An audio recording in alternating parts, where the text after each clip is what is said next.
안녕하세요. 오늘은 요양원의 아버지를 모시고 그 이후에 일어난 이상한 일들에 대해 이야기해 드릴게요. 물론 좋고 착한 사람들이 많은 세상이지만 가끔씩은 무섭고 꿍꿍이가 있는 사람들이 있어요. 미리 조심해서 나쁠 건 없죠. 오늘 이야기 들을 준비 되셨나요? 그러면 이야기 시작하기 전에 좋아요와 구독 눌러주세요. 자, 이제 시작합니다. 도심에서 조금 벗어난 곳에 요양원이 하나 있습니다. 이름은 행복요양원입니다. 조용하고 평화로워 보입니다. 이곳에 김철훈 어르신이 계십니다. 올해 78살이십니다. 허리가 많이 불편하십니다. 걷기도 힘드십니다. 그래서 휠체어를 타십니다. 하지만 정신은 맑으십니다. 말씀도 또박또박 잘하십니다. 김철훈 어르신에게는 자식이 셋 있습니다. 큰딸, 아들, 막내딸입니다. 큰딸 부부가 그동안 모셨습니다. 하지만 둘 다 직장을 다닙니다. 어르신을 제대로 돌보기 어려웠습니다. 고민 끝에 이곳 요양원에 모시게 되었습니다. 큰딸 부부는 근처에 삽니다. 차로 20분 거리입니다. 하지만 바쁩니다. 자주 찾아오지는 못합니다. 아들은 부산에 삽니다. 막내딸은 미국에 삽니다. 명절에나 얼굴을 볼까 말까 합니다. 요양원에는 간병인 수연 씨가 있습니다. 35살쯤 되어 보입니다. 얼굴에는 늘 밝은 미소가 있습니다. 어르신들에게 정말 친절합니다. 아침마다 웃는 얼굴로 인사를 합니다. 어르신 잘 주무셨어요? 오늘도 좋은 하루 되세요? 식사 시간이 되면 꼼꼼히 챙깁니다. 천천히 드세요. 목에 걸리면 안 되니까요. 어르신들이 말을 걸면 귀 기울여 듣습니다. 화장실 가는 것, 옷 갈아입는 것도 실은 내색 한 번 안 합니다. 요양원의 다른 직원들도 수연 씨를 좋아합니다. 직원들에게 어르신 상태를 꼼꼼하고 자세히 설명해 드립니다. 오늘 어르신 아침 식사 잘하셨어요? 산책도 다녀오셨고요. 잠은 7시간 정도 주무셨어요? 그래서 모두가 말합니다. 젊은 사람이 이런 일 하기 쉽지 않은데 정말 착해요. 저렇게 성실한 사람 보기 드물어요. 김철훈 어르신도 만족하셨습니다. 큰딸에게 전화할 때마다 말씀하셨습니다. 간병인이 참 잘해줘. 여기 병원 직원들도 다 괜찮고. 큰딸은 그 말을 듣고 안심했습니다. 아버지가 좋은 곳에 계시는구나. 좋은 간병인을 만나셨구나. 마음이 한결 가벼워졌습니다. 요양원 방문 횟수도 조금씩 줄었습니다. 한 달에 한두 번 정도만 들렀습니다. 그런데 말입니다. 2달쯤 지났을 무렵입니다. 김철훈 어르신의 목소리가 달라졌습니다. 전화를 받을 때 힘이 없어 보였습니다. 응. 나 괜찮아. 예전처럼 이야기를 많이 하지 않으셨습니다. 큰딸이 물었습니다. 아버지 어디 불편하세요? 아니야. 그냥 좀 피곤해서. 큰딸은 이상했습니다. 요즘 왜 이러시지? 하지만 바쁜 일상에 묻혔습니다. 나이 드셔서 많이 쇠약해지셨나? 대수롭지 않게 넘겼습니다. 그러던 어느 날이었습니다. 큰딸이 갑자기 요양원을 방문했습니다. 평일 오후였습니다. 아버지 방문을 열었습니다. 김철훈 어르신은 침대에 누워 계셨습니다. 창문은 닫혀 있었습니다. 커튼도 쳐져 있었습니다. 방 안이 어두웠습니다. 아버지, 저 왔어요. 김철훈 어르신이 천천히 고개를 돌렸습니다. 얼굴이 여위어 보였습니다. 눈빛에 생기가 없었습니다. 큰딸의 가슴이 철렁 내려앉았습니다. 복도에서 수연 씨를 만났습니다. 수연 씨는 여전히 밝게 웃었습니다. 어머 오셨어요? 어르신 오늘 아침에 식사 잘하셨어요? 큰딸은 고개를 끄덕였습니다. 하지만 뭔가 찜찜했습니다. 아버지의 모습과 수연 씨의 말이 달랐습니다. 정말 식사를 잘하셨을까? 아버지는 왜 저렇게 기운이 없으실까? 의문이 꼬리를 물었습니다. 그날 밤 큰딸은 잠을 이루지 못했습니다. 아버지의 여윈 얼굴이 자꾸 떠올랐습니다. 무표정한 눈빛이 마음에 걸렸습니다. 뭔가 잘못되고 있는 건 아닐까? 요양원에서 대체 무슨 일이 일어나고 있는 걸까? 불안한 마음이 점점 커져만 갔습니다.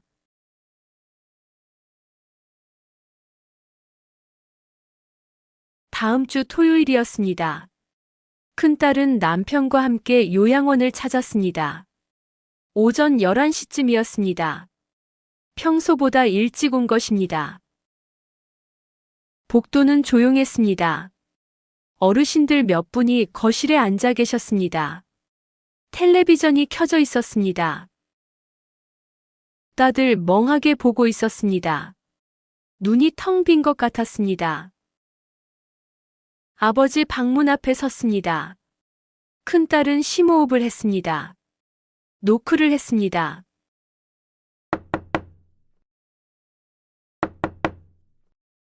아버지, 저희 왔어요.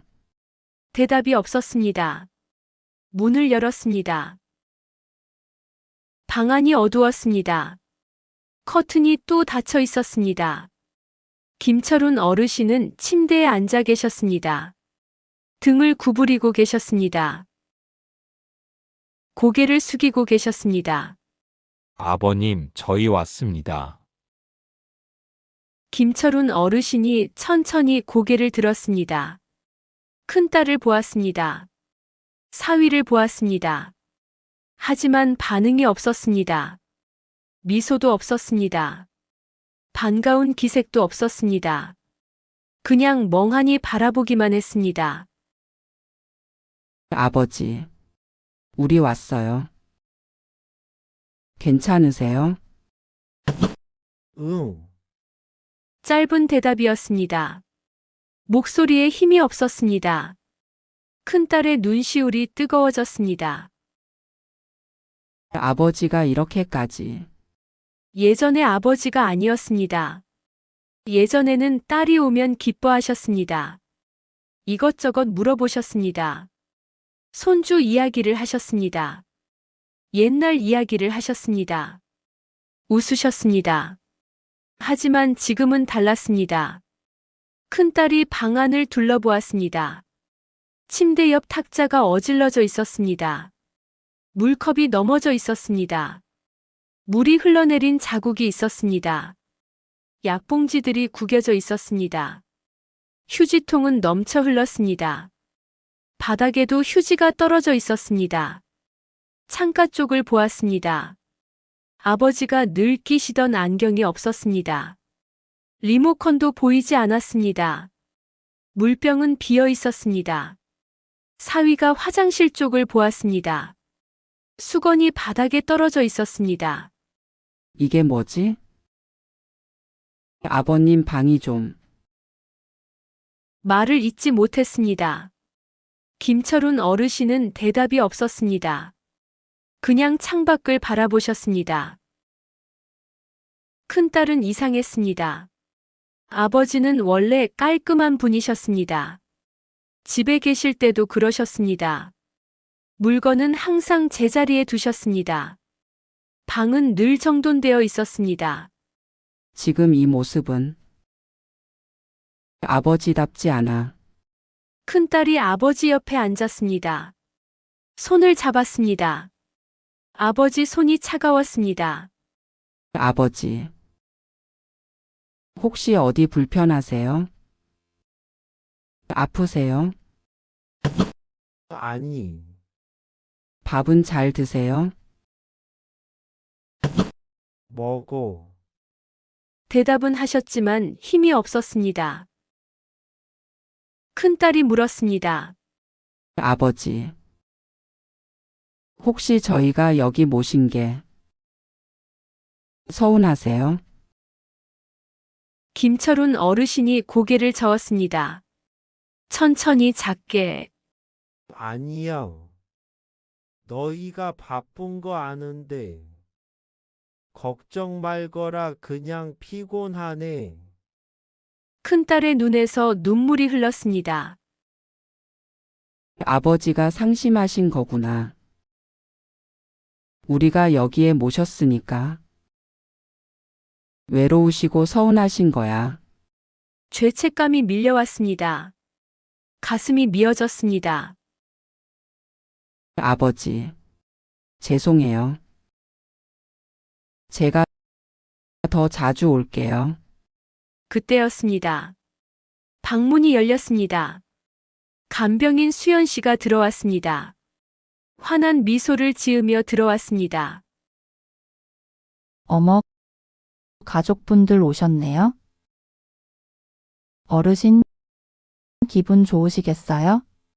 하지만 김철훈 어르신은 반응이 없었습니다. 수연 씨를 보지도 않았습니다. 수연 씨의 미소가 조금 굳었습니다. 그리고는 큰딸을 보며 말했습니다. 요즘 어르신이? 좀 그러세요? 네? 어떻게요? 기력이 많이 없으세요? 식사도 예전만큼 안 하시고, 간병인의 목소리가 떨렸습니다. 눈시울이 붉어졌습니다. 제가 정말 열심히 돌봐드리는데, 에휴, 어떡하죠? 간병인 수연 씨가 눈물을 닦았습니다. 손수건으로 눈가를 닦았습니다. 마치 제 할아버지 같아서 정말 걱정돼요? 큰딸은 당황했습니다. 간병인이 우는 모습을 보니 미안했습니다. 아니에요, 수연 씨. 수연 씨 잘못이 아니에요. 제가 더 잘해드려야 하는데. 죄송해요. 수연 씨는 고개를 숙였습니다. 그리고 방을 나갔습니다. 큰딸과 사위는 서로를 보았습니다. 둘 다 복잡한 표정이었습니다. 사위가 조용히 말했습니다. 간병인이 저렇게 걱정하는데 우리가 더 신경 써야 하는 거 아닐까요? 큰딸은 고개를 끄덕였습니다. 하지만 마음 한편이 편치 않았습니다. 뭔가 이상했습니다. 설명할 수는 없었지만요. 간병인은 눈물을 흘리고 진심으로 걱정하는 것처럼 보였습니다. 하지만 아버지 방은 왜 이렇게 지저분하지? 간병인이 매일 청소한다고 했는데. 아버지 안경은 어디 있지? 물병은 왜 비어 있지? 의문들이 머릿속을 맴돌았습니다. 큰딸은 다시 아버지를 보았습니다. 아버지는 여전히 창밖만 바라보고 계셨습니다. 표정이 없었습니다. 눈에 생기가 없었습니다. 마치 모든 것을 포기한 것 같았습니다. 큰딸의 가슴 속에서 불안이 커졌습니다. 정말 아버지가 상심하셔서 그런 걸까? 아니면 혹시 다른 이유가 있는 건 아닐까? 그날 밤 큰딸은 또 잠을 이루지 못했습니다. 요양원에서 본 장면들이 자꾸만 떠올랐습니다. 어질러진 방, 비어있는 물병, 보이지 않는 안경, 그리고 아버지의 무기력한 모습. 뭔가 잘못되고 있었습니다. 분명히. 하지만 무엇이 잘못된 건지 알 수 없었습니다. 그 다음 주 화요일이었습니다. 큰딸은 혼자 요양원을 찾았습니다. 오후 2시쯤이었습니다. 평일 한낮이었습니다. 일부러 예고 없이 갔습니다. 아버지 상태를 제대로 확인해야겠어. 마음속 불안이 계속 커졌기 때문입니다. 요양원 현관을 들어섰습니다. 데스크에 직원이 없었습니다. 복도는 조용했습니다. 큰딸은 조심스럽게 아버지 방으로 갔습니다. 복도 끝에서 간병인 수연 씨의 목소리가 들렸습니다. 다른 직원과 이야기하고 있었습니다. 웃음소리도 들렸습니다. 큰딸은 발소리를 죽였습니다. 아버지 방문 앞에 섰습니다. 노크를 하려다 멈췄습니다. 문틈으로 안을 살짝 들여다보았습니다. 방 안은 어두웠습니다. 아버지가 침대에 누워 계셨습니다.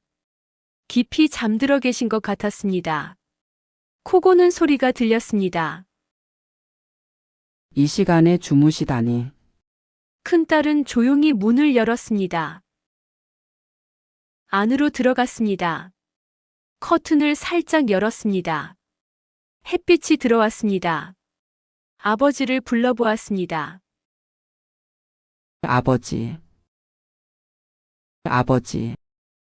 아버지. 아버지는 깨지 않았습니다. 깊은 잠에 빠져 계셨습니다. 큰딸은 이상했습니다. 평소에 낮잠을 안 주무시는데 침대 옆 탁자를 보았습니다. 약통들이 놓여 있었습니다. 평소 드시는 당뇨약이었습니다. 혈압약도 있었습니다. 그런데 낯선 약통이 하나 더 있었습니다. 작은 흰색 약통이었습니다. 라벨에는 아무 글씨도 없었습니다. 큰딸이 약통을 집어들었습니다. 뚜껑을 열었습니다. 안에 알약들이 들어 있었습니다. 이건 뭐지? 처방받은 약들은 모두 이름표가 붙어 있었습니다. 하지만 이 약은 달랐습니다. 그때였습니다. 복도에서 발소리가 들렸습니다. 큰딸은 재빨리 약통을 주머니에 넣었습니다. 문이 열렸습니다. 간병인 수연 씨가 들어왔습니다. 큰딸을 보고 깜짝 놀랐습니다. 어머. 언제 오셨어요? 요즘 말도 없이 자주 오시네요. 간병인의 얼굴이 굳어졌습니다. 하지만 금방 미소를 지었습니다. 아, 어르신 주무시는데? 깨우시면 안 돼요? 아버지가 왜 이 시간에 주무세요? 아? 오늘 아침에 좀 피곤해 하셔서요? 점심 드시고 누우셨어요? 큰딸은 수연 씨를 똑바로 쳐다보았습니다. 여기 약통들. 이게 다 아버지 약이에요? 네, 병원에서 받아온 거예요? 전부 다요? 수연 씨가 잠깐 멈칫했습니다. 불쾌해 보였습니다. 네, 그럼요. 제가 왜 거짓말 하겠어요? 사모님. 그리고 미리 말씀해 주시고 방문하시면 좋겠어요? 계속 이렇게 불쑥불쑥 방문하시니까 저도 너무 부담스럽고요. 의심하시는 것 같아서 서운하기도 하고요. 큰딸은 더 묻지 않았습니다. 하지만 확신했습니다. 뭔가 숨기고 있어. 그날 저녁 큰딸은 남편과 함께 병원을 찾았습니다. 아버지가 다니시는 병원이었습니다. 의사 선생님을 만났습니다. 주머니에서 약통을 꺼냈습니다. 선생님, 이 약이 뭔지 알 수 있을까요? 이건 수면제입니다. 네? 수면제요? 네, 그것도 꽤 강한 거예요. 저는 이 약을 잘 처방하지 않는데 이상하네요. 이 약 철훈 어르신이 드셨다고요? 제 차트에도 처방한 기록이 없어요. 아마 다른 분 약이랑 착각하신 게 아닐까요? 큰딸의 머릿속이 하얘졌습니다. 수면제라고? 아버지가 수면제를 드셨다고? 이 간병인이 왜? 아버지에게 수면제를 왜? 다음 날 큰딸은 남편과 함께 다시 요양원을 찾았습니다. 이번에는 아침 일찍 갔습니다. 8시였습니다. 아버지 방문 밖에서 기다렸습니다. 숨어서 지켜보았습니다. 잠시 후 수연 씨가 나타났습니다. 손에 쟁반을 들고 있었습니다. 물컵과 약들이 놓여 있었습니다. 방문을 열고 들어갔습니다. 어르신 약 드실 시간이에요? 얼른 일어나서 약 드세요. 저 얼른 나가봐야 할까? 큰딸은 문틈으로 안을 들여다보았습니다. 수연 씨가 약들을 꺼냈습니다.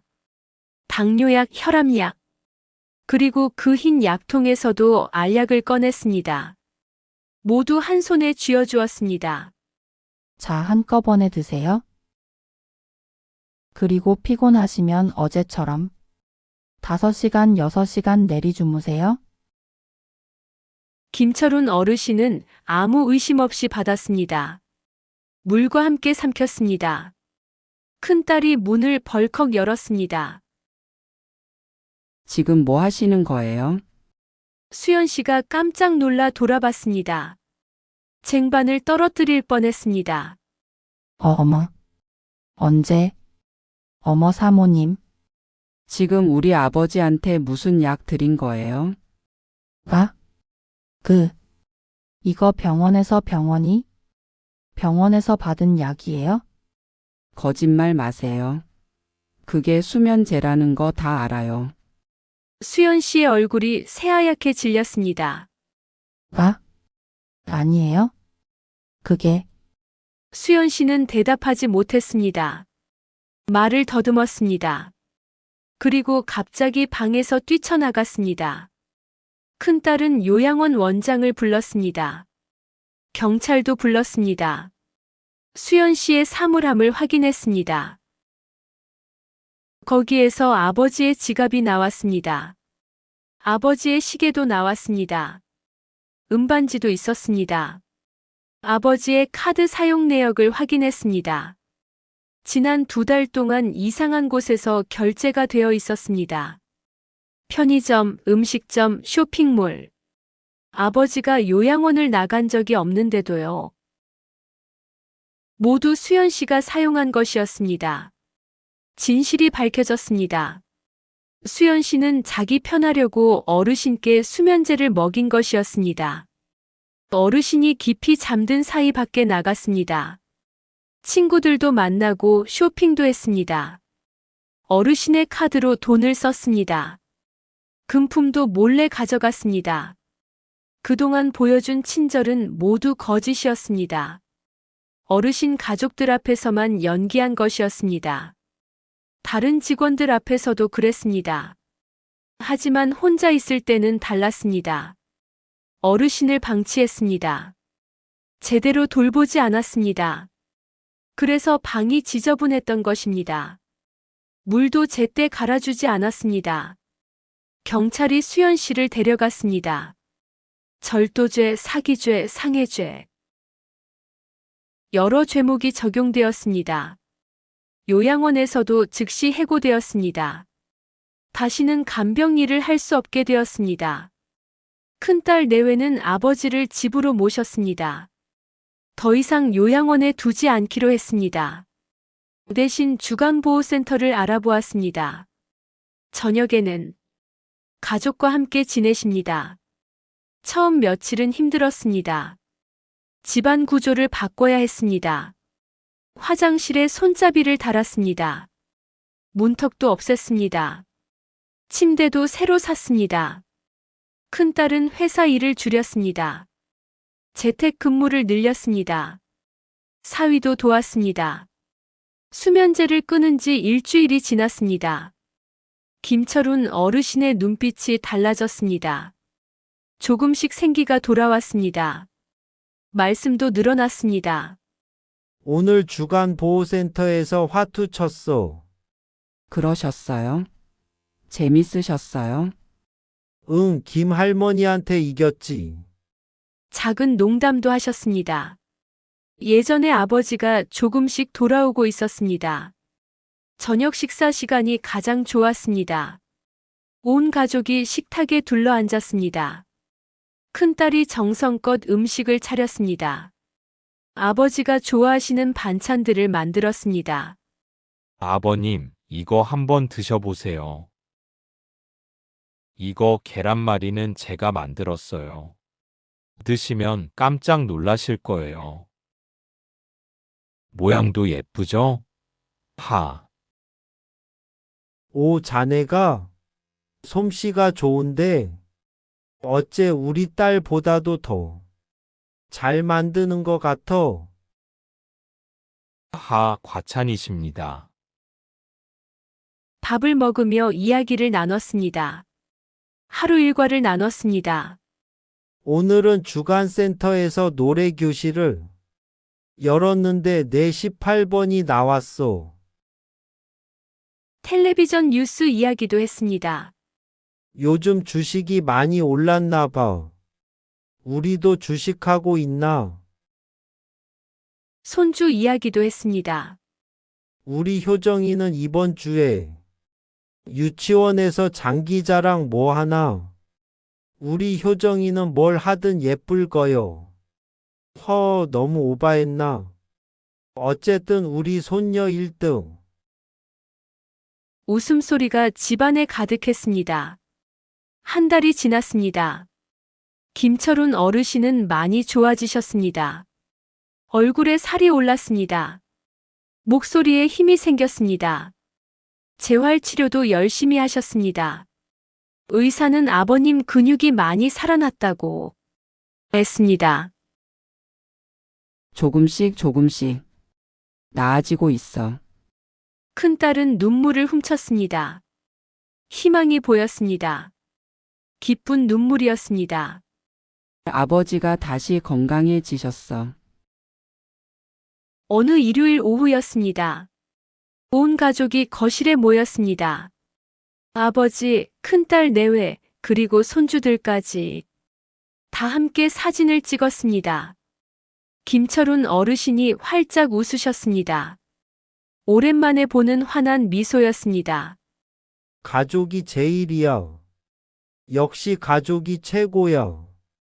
이렇게 같이 시간을 보낼 수 있어서 어찌나 감사한지 몰라. 하루하루가 행복하단다. 큰딸이 아버지 손을 꼭 잡았습니다. 아버지 앞으로 잘 모실게요. 제가 더 잘할게요. 고맙다, 딸. 이미 충분히 잘하고 있어. 더 빨리 집으로 모시고 왔어야 했는데 죄송해요, 아버지. 요양원에서 그런 일이 생기는 줄도 모르고 제가 너무 무심했어요. 김철훈 어르신은 이제 행복합니다. 사랑하는 가족과 함께 있습니다. 따뜻한 보살핌을 받습니다. 매일 웃음이 있습니다. 이것이 진짜 돌봄입니다. 이것이 진짜 가족입니다. 여러분도 기억하세요. 우리의 소중한 가족. 그들을 지키는 건 우리의 몫입니다. 항상 관심을 가져야 합니다. 자주 확인해야 합니다. 직접 눈으로 봐야 합니다. 그것이 진정한 사랑입니다. 오늘 이야기는 여기서 마칩니다. 들어주셔서 감사합니다.